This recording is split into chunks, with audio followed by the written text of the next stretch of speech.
Left 4 Dead 1 and 2 are amazing games filled with so much detail that I, along with other content creators, can still make hours worth of content in 2025. That detail is what I want to focus on today. If you enjoyed today's video, do me a favor and subscribe, and as always, if we hit 1,000 likes, I'll be posting some baby bunny pictures to my community tab. At the end of the day, thank you for watching. Oh, and one last thing, today's video is inspired by Any Austin, so do me a favor and check out his channel down below in the description. Alright, let's jump back to the video.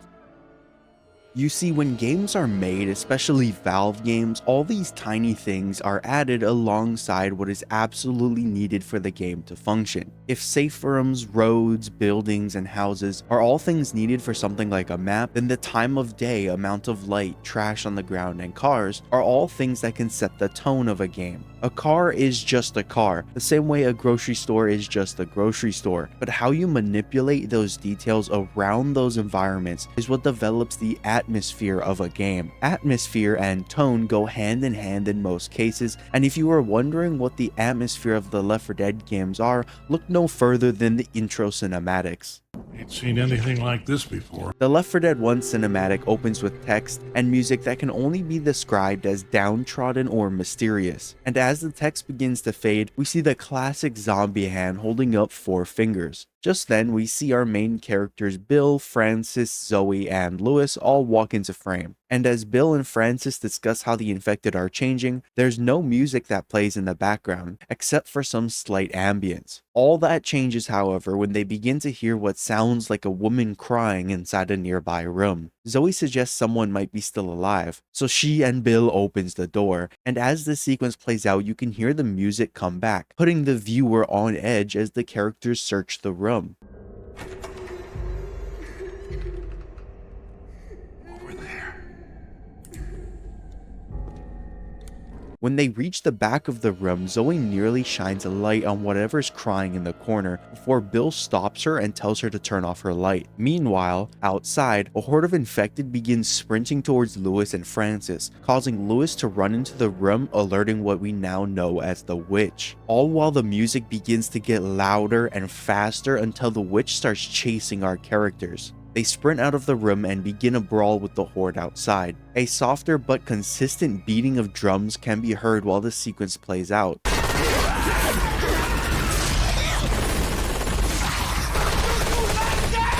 The group kills the smoker and is about to be overwhelmed, but Zoe decides to throw a pipe bomb which slows the music down and reflects how our characters can breathe a sigh of relief now that the horde has been defeated. Right above their head, a helicopter flies by, and in an attempt to alert it, Lewis chases after it, waving his hands in the air, but unfortunately he goes unnoticed, and now finds himself standing in the middle of a street. Taking advantage of his screaming and positioning, a hunter jumps on him, clawing at his chest. Like clockwork, Zoe runs towards Lewis and shoves the hunter against a car, allowing both of them to take out their pistols and return fire. Unfortunately for our survivors, the car they shoved the hunter on was rigged with an alarm which gets set off by the gunfire. Bill and Francis catch up with them, and as they realize the amount of trouble they're about to be in, the music slowly ramps up.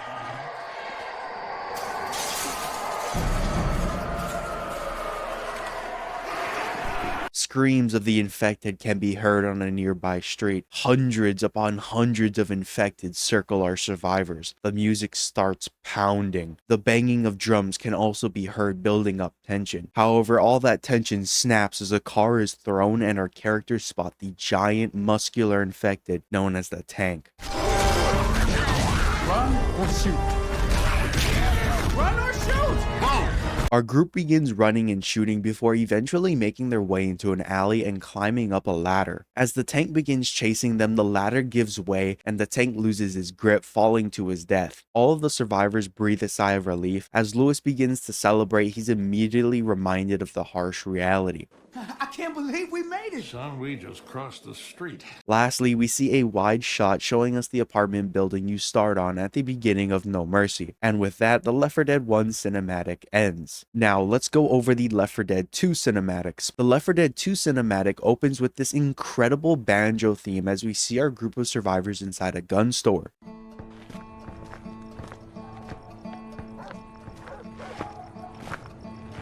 Coach reads a CETA flyer and tosses it aside, all while drums start to pound as the music quickly creates tension, which culminates when they bust open a door and start blowing off zombies' heads like they're nothing. We see quick cuts and hear an awesome guitar join the mix as the trailer shows the flashy new special infected. It then shows the dead center roof sequence and how they barely miss the helicopter. The music takes a break during the sequence, which picks right back up when we're shown more explosions and fire. My favorite of these quick snippets is the one when Nick is holding onto the roller coaster as a giant explosion sets off beneath him. In the last scene of the trailer, we see our survivors huddle into an elevator as they descend into a giant horde of infected. Both of these trailers are amazing, and like I said before, they're meant to set the tone for the actual game you play. That tone is what leads into the atmosphere feeling the way it does. If you want to see the main difference between these trailers, look no further than the soundtrack. Left 4 Dead 1's soundtrack is full of dread, tense moments, and suspense.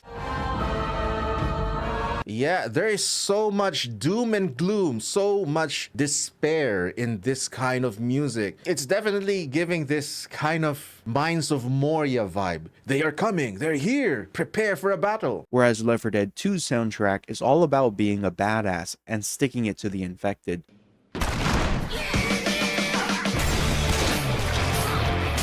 If we compare the visuals, the first cinematic is dark. It takes place at night, which only adds to that mysterious feeling. The second cinematic takes place mostly during the day, where one could argue that represents hopefulness. And if we compare the editing of both trailers, the Left 4 Dead 1 cinematic has very few hard cutaways. The camera might change perspective, but it doesn't flash rapidly between different scenes, which is a stark contrast to what we see with the Left 4 Dead 2 trailer. The second one almost feeling like a montage, quickly shifting from scene to scene. If you were to ask me which cinematic sets up the tone better, I'd say the clear winner is the Left 4 Dead 1 trailer. And that's not to say the second cinematic is bad in any way. No, far from it. You could also argue that they didn't need to flesh out the tone as much as they did in the first trailer, and you might have a point. However, the Left 4 Dead 1 cinematic has always been a go-to for me. So now that we know the difference in tone between both of the cinematics, let's take a look at some atmospheric in-game places in Left 4 Dead 1 that reflect the sentiment from the trailers. All of these vibes almost feel forgotten, as I'll get into later. Left 4 Dead 2 has a lot of dark and mysterious places. Hell, I've spent hours picking apart its maps, but Left 4 Dead 1 really hammers home the feeling of dread more so than its sequel. The first place I want to draw your attention to are the alleys behind the Burger Tank restaurant in the No Mercy campaign. You see, what Left 4 Dead likes to do is to create these optional areas, places you don't actually have to visit, but if you decide to, you may be rewarded with better weapons, healing items, or grenades. I like this design a lot because not only does it let players explore, but it rewards them for doing so. As you make your way out of the safe room, you have two paths to choose from. The first is on your left and the second is straight in front of you. If you decide to go to the left, you'll pass by some trash bags and 2D images of trash on the ground before heading into a restaurant. If you turn to your left and head up to this boarded fence, you can get a glimpse outside of the map. I'm gonna go on a bit of a side tangent here, but I'm currently working on my own map, and one of the things I've learned from doing so is the fact that everything in the map has to be enclosed. You might not understand what that means, but all it comes down to is having a bunch of rectangles around your map, which can make it very hard to build these areas. Left 4 Dead's map creator is not like any other engine where you can just plop down a bunch of props and call it a day. Why is this important? Well, when you get a glimpse of hard cutoffs like this, most often than not it has to do with the map being enclosed, and whoever was building the map probably didn't want to enlarge all the surrounding borders to fit what you could see. That, or it was just a small oversight. Side tangent over. If you glance at the walls, you can see the entire place is covered in graffiti, signs, or the occasional electric box. I mentioned it earlier, but the trash on the ground is a very nice detail. Another trick Left 4 Dead likes to use is to blend 3D models with 2D overlays. You'll see a carton or a box or a container sitting on top of other trash that's completely flat on the ground. The trash that's flat is what's called an overlay, which is non-interactable, whereas the 3D prop is, giving the illusion that there's a lot more trash without needing to use up a lot of resources. If we jump back to the safe room and head in the other direction, you'll enter this dark room that's meant to put players on edge. as you never know what's creeping behind these shelves. When you exit the room, you'll find a garage with a bunch of items in it. Guns, heals, grenades, this place has it all. I didn't mention this yet, but it's raining while you're in this area. If you take a closer look at the ground,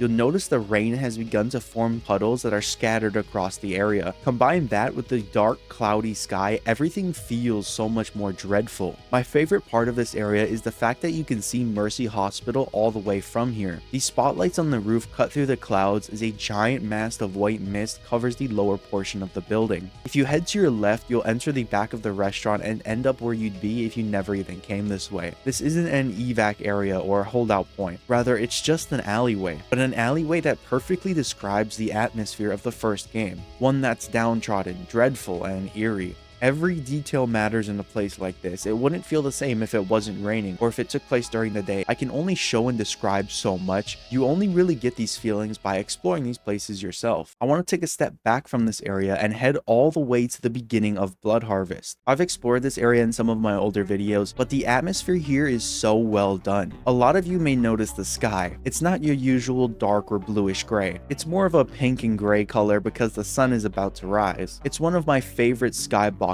and although it looks a lot different than the one we just looked at, the atmosphere is very similar, and I'll get into why. As the survivors leave their campsite, if you pay attention, you might notice some particles in the air. Leaves and fireflies dart around the camp, and although it might be a very tiny detail, it adds so much to the surrounding atmosphere, making the world feel lived in, even though you might not have even noticed it. Heading down the trail, you'll pass by a bunch of trees and rocks before coming across a bridge that connects these two cliffs. Below is a pretty deep ravine and is probably the most interesting part of this area. Let's take a step back out of the universe of Left 4 Dead and talk about some game development tactics. You see, in 2008, the processing power of computers wasn't great, so in order for devs to make the players feel like they're in a world that runs great, they have to use things like fog. You might have just ignored it in the past, but if you look into the distance on every map, you can see some sort of fog. The fog acts like a barrier, staying on the edge of loading zones so the player doesn't notice the incredible amount of pop-ins. How does this tie into what we're looking at in Blood Harvest? Well, the fog doesn't just obscure the player's vision horizontally, but vertically as well. So if you stand on this bridge and look down, you can barely see the ground. Every time I'd cross this bridge, I'd always assume there's water underneath, but if you use noclip to check the bottom, there's no such water, which is obviously hidden by the fog. It's not perfect. In some cases, you can get a glimpse of things you shouldn't be able to see, but it works for 2008-2009. Moving across the bridge, you'll find this station along with some cars outside. There's a tall light post outside and a light right above a nearby door, two things that aid you out a lot that you probably didn't even know help. Remember earlier when I said almost all of Left 4 Dead 1 maps take place at night? Well, how would you know where to go if everything was pitch black? You wouldn't. That's why lights exist. However, Valve took this detail and utilized it to guide the players. This light post I pointed out shows you the main direction you need to head in, but if you glance to your left, you'll see this other door light, and heading over there reveals useful items. Valve uses light source all across their campaigns to guide the player. It's not just in Blood Harvest. However, since Left 4 Dead 2 campaigns take place mostly during the day, they're unable to use this trick, rather opting to use other methods, but this technique of using lights to guide the player also builds the atmosphere, making the survivors feel like they're constantly having to move from light source to light source in order to maintain visibility. While light sources are not mandatory in order to see in some cases, I'd say most people are comfortable fighting infected in areas where you can clearly see them. Let me ask you this, have you ever tried killing zombies in the sewer on the parish? Yeah, it's not fun, especially in versus. Now that I've shown a few specific places that really capture the atmosphere of the first game, let's do a general comparison of the first 3 sets of campaigns, describing what generally happened and how that reflects on the tone/atmosphere. Let's start off by looking at the very first campaigns. The whole goal of No Mercy is survival, which is shown by the trailer. Our survivors have just come across the new infected and are focused on escaping the city. This mystery surrounding the infected is what adds to the atmosphere, making the atmosphere itself mysterious. Now let's look at Dead Center. Dead Center takes place during the day, so it has a slightly lighter tone to it. Their only goal is to make it to an evacuation center at the mall, and our group already has prior knowledge of the infection because of news agencies like the one Rochelle is a part of, so it doesn't carry the same weight when you come across the infected. However, for the special infected that were added in the second game, like the Spitter and Charger for example, they react a lot more to those. So the mysterious tone isn't completely gone, but it's not as strong as it was originally. If we take a look at each of those campaign's sequels, Crash Course and The Passing, you'll notice the trend continues. The whole premise of Crash Course is for our group of survivors to make it to Death Toll, which takes place at night. It has a lot of similar visuals to No Mercy, so the atmosphere is basically the same. Whereas with The Passing, the atmosphere is incredibly different. Although I might not like some of the map layouts in The Passing, it has one of the best atmospheres out of all the Left 4 Dead 2 campaigns. Most of the atmosphere in this campaign is created by the rain, random storms, and the fact that it takes place at night. Crash Course also starts on a much darker note with the death of the helicopter pilot from No Mercy, which obviously makes the tone even more depressing in that campaign. Lastly, let's quickly compare the atmosphere of Death Toll and Dark Carnival. Starting with Death Toll, it's a race against the clock. Our survivors arrive with only one goal in mind, meeting up with the military, which of course doesn't work out and ends with them getting robbed. They go through locations like the Valley Church, where we see a survivor attempt to kill them, and they're also forced into places like the dark, decrepit sewers. So overall, Death Toll has a pretty hopeless atmosphere. Dark Carnival starts with them leaving the sports car and wandering a bit aimlessly before coming up with a plan to alert the helicopter. And although Dark Carnival takes place at night, the park's visuals don't really give off a darker tone. It feels a bit more lighthearted. Combine that with the constant references of them being familiar with the place, it doesn't compare nearly to Death Toll in terms of grittiness. These were only the first 3 campaigns of each game, and in my opinion, the trend generally continues. The only campaign I think can truly rival the atmosphere of a lot of the Left 4 Dead 1 campaigns is The Parish, which I've discussed for hours on my channel, so I won't rehash it here, but a lot of the atmosphere in The Parish is hidden, and in order to really understand the vibe that campaign gives off, requires you to analyze it heavily. I've already stated this, but both of these games are awesome. I don't intend for this video to come off like I'm saying one game good, one game bad. Rather, I'm trying to describe the difference in atmosphere between the campaigns, and why I enjoyed the darker, more dreadful, grittier tone of the first game. At the end of the day, both games set out to create different tones and atmospheres, and I think they both excel in what they're trying to do. However, I would have loved it if 1 or 2 of the Left 4 Dead 2 campaigns were a bit darker, that's all. Thank you so much for watching. Remember to subscribe if you enjoy my content. Don't forget to leave a like, and at 1,000 I'll be posting some baby bunny pictures. Let's hit that goal. Have a nice rest of your day. Peace out.